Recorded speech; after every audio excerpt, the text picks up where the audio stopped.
Je pense en tant que graphiste ou même créateur de contenu, ça arrive à tout le monde d'avoir des moments où on est en manque d'inspiration, on n'arrive pas à trouver la bonne idée. Pour ne pas vous mentir, ça m'est arrivé aussi il y a quelques jours, j'étais en galère, j'arrivais pas à trouver une idée pour faire une miniature. Pour remédier à ça, je suis allé voir celui qui est devenu un peu le meilleur ami de tout le monde depuis plusieurs mois, à savoir ChatGPT. Ce que je voulais voir avec lui, c'est s'il était capable de générer une idée bien détaillée d'une miniature, et vous allez voir, le rendu est assez fou. Avant d'aller plus loin dans la vidéo, n'hésitez pas à liker, à commenter, mais aussi à vous abonner, voilà, pour me donner la force. Ça me ferait vraiment plaisir. Pendant que certains font leur siège, je suis allé enfiler une chemise parce que j'avais besoin de prendre des photos de moi avec la posture et l'expression demandée par ChatGPT. Pour la MIA, il me demandait d'avoir l'air étonné avec dans une main mon smartphone et dans l'autre un livre. Ne vous inquiétez pas, je vous montre juste après le script en entier. Maintenant que la photo est prise, on va pouvoir aller sur Photoshop et commencer la miniature. Voilà ce que l'IA m'a demandé de réaliser. Une miniature 24 heures sans technologie. Il me demande vraiment avec précision tous les éléments qu'il veut sur la miniature, c'est assez fou quand même. Je vous laisse mettre pause pour voir le script entier. En gros, pour celle-ci, il veut un background séparé en deux avec d'un côté un lieu rempli de technologie et de l'autre côté un lieu naturel.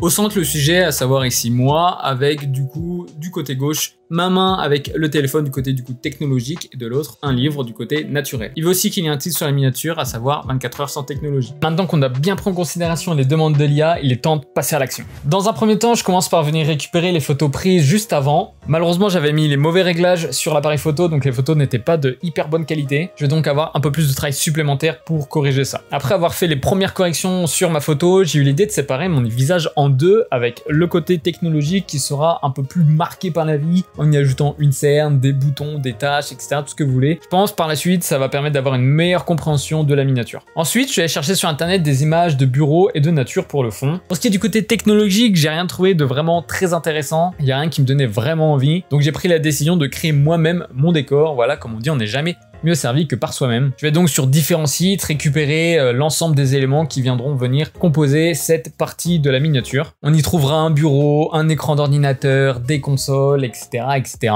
Et pour renforcer encore plus le délire, je vais rajouter une fenêtre avec une vue sur la ville. Ça va permettre d'amplifier encore plus l'esprit urbain. Pour ce qui est du côté naturel, il y avait des photos pas mal.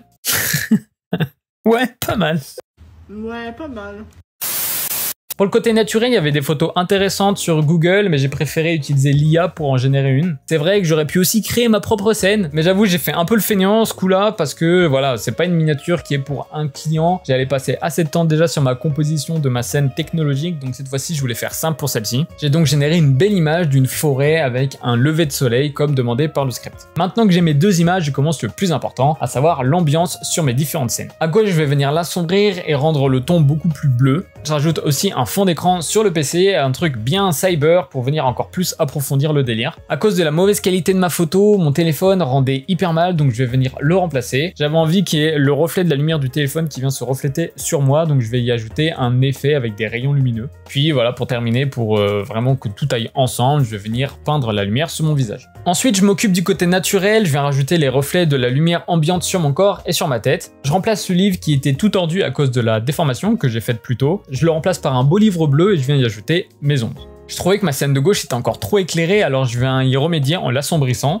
Pour améliorer encore plus ma scène, je viens y ajouter une lumière juste derrière moi, avec du côté technologique une lumière blanche et du côté naturel une lumière plus orangée. Il y a ma copine qui passe juste derrière moi et qui me dit qu'elle trouve ça bizarre la démarcation vraiment sur le visage. Et moi, vu que je suis un gentil petit canard, eh bien, je vais l'écouter et je vais venir fondre cette démarcation. Dites-moi vous d'ailleurs en commentaire si vous préférez avec ou sans. Je fais quelques retouches par-ci par-là, puis je viens faire mon caméra raw final. L'objectif ici, ça va être de trouver un beau contraste de couleur entre mon bleu et mon orange. J'allais oublier, mais pour terminer, il fallait aussi un texte. Je le rajoute du coup en bas de la miniature, mais je suis pas hyper convaincu du résultat et voilà, je sais pas pourquoi l'image des miniatures de MrBeast avec le texte. Je trouve que ça collait vraiment avec le délire de cette miniature, donc je vais rajouter deux petits textes horaires en haut et à gauche. On obtient donc ainsi, après environ 3 heures de taf, cette miniature faite en suivant le script de ChatGPT. Je sais pas ce que vous en pensez, je suis plutôt content du résultat et au final, quand on suit mot pour mot ce qui a été fait par l'IA, enfin, plus ou moins, parce que voilà, j'avais de l'inspiration pour autre chose, donc j'y suis allé à 100%. Mais je trouve que voilà, avec l'idée de base, en respectant quasiment tous les éléments, on obtient vraiment une très bonne miniature